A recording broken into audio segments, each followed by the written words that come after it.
Welcome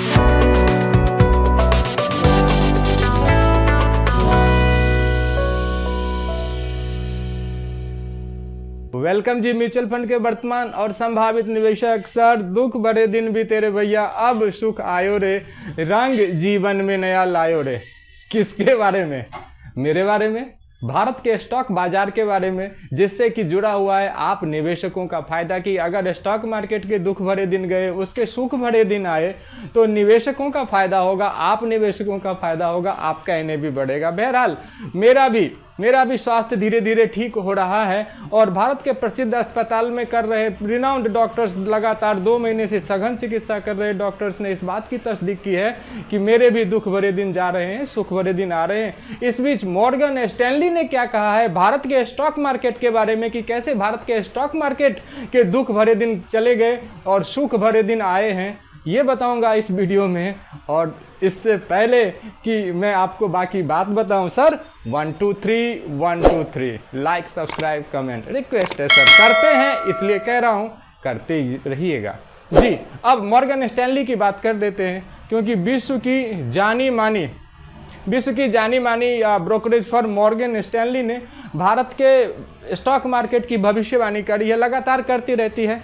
इस बार भी भविष्यवाणी करी है, जिसके अंदर यही बात छिपी हुई है कि भारत में अब बहार आने वाला है। भारतीय स्टॉक मार्केट का, भारतीय प्रतिभूति बाजार का सूचकांक 2 ही तो है, एक निफ्टी है और दूसरा सेंसेक्स है। तो सेंसेक्स के बारे में मॉर्गन स्टैनली ने ये भविष्यवाणी करी है, जो मैंने यहाँ पे आपके सामने लिखा है कि सेंसेक्स ऑन 1 लाख, भारत का सेंसेक्स सेंसिटिविटी इंडेक्स, जो कि सूचक है भारतीय पूरे स्टॉक मार्केट का, जिसमें 30 स्क्रिप्ट्स हमेशा रहते हैं और वो द्योतक होता है कि भारत में स्टॉक मार्केट कैसा है, इकोनॉमी भारत की कैसी है, तमाम का थर्मामीटर का काम करता है। जिसके बारे में मॉर्गन स्टैनली ने कहा है कि आगामी 1 जून, ये वाला नहीं, ये तो 1 महीने बाद क्या, अब तो 5-6 दिन बाद आ जाएगा, अगला 1 जून 2026 तक भारत का बाजार 1 lakh, once more I would like to repeat loudly this line, that Sensex of Indian stock market will achieve the target of 1 lakh by June 2026, said by Morgan Stanley। हालिया उन्होंने एक रिसर्च नोट पब्लिश किया है, जिसमें उन्होंने इस बात की तस्दीक करी है।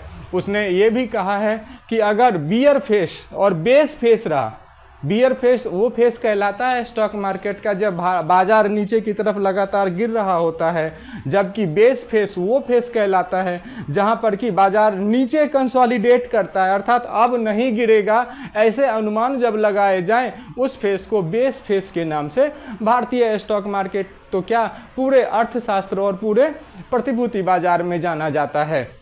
तो मॉर्गन स्टैनली ने ये कहा है कि बेस फेस अगर रहा तब भी 90,000 के आसपास भारत का बीएसई, बॉम्बे स्टॉक एक्सचेंज सूचकांक रहेगा, और बुल फेस का अगर राज रहा तो फिर क्या 1 लाख से ऊपर भारतीय बाजार जाएगा। ऐसे में मैं वर्तमान परिस्थिति में आपका को लिए चलता हूं। वर्तमान में हमारा लगभग 80-81 हज़ार के आसपास मार्केट चल रहा है, और इस 80 हज़ार से अगर मैं 1 लाख के बीच प्रतिशत का गणित लगा दूं तो ये लगभग 25% का बैठता है। इस बीच अगर मैं ये भी लगा दूं कि आज कोई व्यक्ति अगर म्यूचुअल फंड के किसी भी फंड में, चाहे वो एसबीआई का हो, चाहे वो निपॉन का हो, चाहे वो मोतीलाल का हो, चाहे कैनरा रोबेको का हो, चाहे एचडीएफसी का हो, चाहे आईसीआईसीआई का हो, किसी भी अच्छे फंड हाउस के कोई ज़्यादा हायर एग्रेसिव नहीं, नॉर्मल बैलेंस टाइप फंड में भी अगर लगा देते हैं, तो अगर इस हिसाब से देखें तो 25% का उनके पोर्टफोलियो में एप्रिसिएशन होगा। यदि मॉर्गन स्टैनली की कही हुई वो बात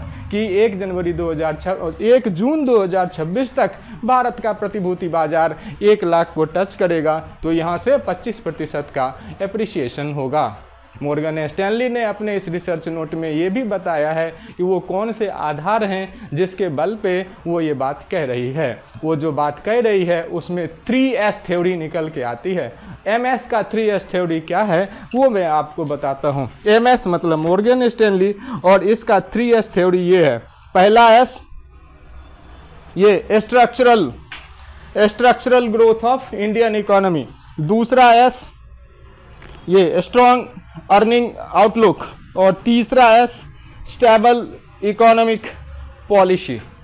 पहला एस स्ट्रक्चरल ग्रोथ। भारत में बड़ी तेजी से स्ट्रक्चरल ग्रोथ हो रहा है। स्ट्रक्चरल ग्रोथ मतलब कि भारत में धीरे धीरे इकोनॉमिक जो पैसा कमाने का जो सेक्टर है वो सेक्टर लगातार से शिफ्ट हो रहे हैं। एक ज़माना था जब भारत के अधिकतम लोग कृषि में लगे रहते थे और कृषि से ही अपना कारोबार और अपना जीविका चलाते थे।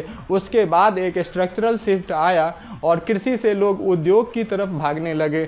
और अब का स्ट्रक्चरल शिफ्ट जो मॉर्गन स्टैनली कहता है वो इस स्ट्रक्चरल शिफ्ट से ज़्यादा बड़ा है और इसका ज़्यादा बड़ा और पॉजिटिव प्रभाव भी है कि अब औद्योगिक क्षेत्र से बड़ा शिफ्ट, औद्योगिक क्षेत्र में जो वर्कफोर्स काम कर रही है वो वर्कफोर्स अब सीधे AI, आर्टिफिशियल इंटेलिजेंस और साथ ही साथ जितने भी सर्विस सेक्टर हैं उसमें शिफ्ट करेगी। और Bharat export, services export, IT export में रूल द रूस्ट पोजीशन में होगा। और यह स्ट्रक्चरल शिफ्ट लंबे समय में भारत के प्रतिभूति बाजार को बल देगा। वहीं पे दूसरा एस जो कि strong earning outlook. Strong earning outlook में ये कहते हैं कि भारत के जितने भी उद्योग हैं, चाहे वो सर्विस सेक्टर के सारे उद्योग हों, चाहे वो मैन्युफैक्चरिंग सेक्टर के उद्योग हैं, हर एक उद्योग का अर्निंग बहुत अच्छा रहेगा।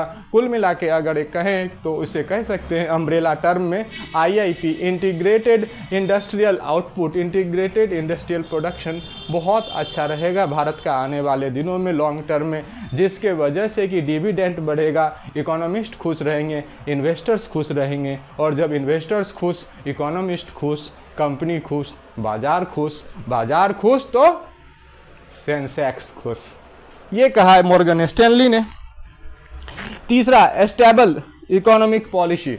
बहरहाल कुछ दिनों में आपने ये नोट किया होगा, मॉर्गन स्टैनली अपने रिसर्च नोट में लिखते हैं कि भारत की इकोनॉमिक पॉलिसी भी स्टेबल और लॉन्ग टर्म आउटलुक रही है।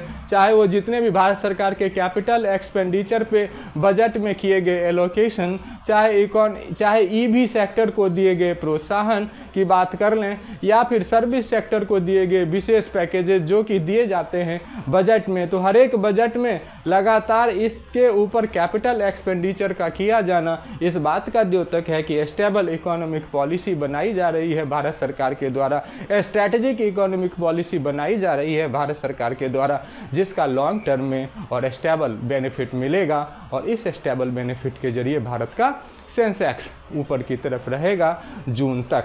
एक बात और उन्होंने कही स्टेबल मॉनेटरी पॉलिसी के बारे में। उन्होंने ये कहा कि भारत का रिजर्व बैंक विश्व के जितने भी एपेक्स बैंकर्स हैं उस बैंकर्स में सबसे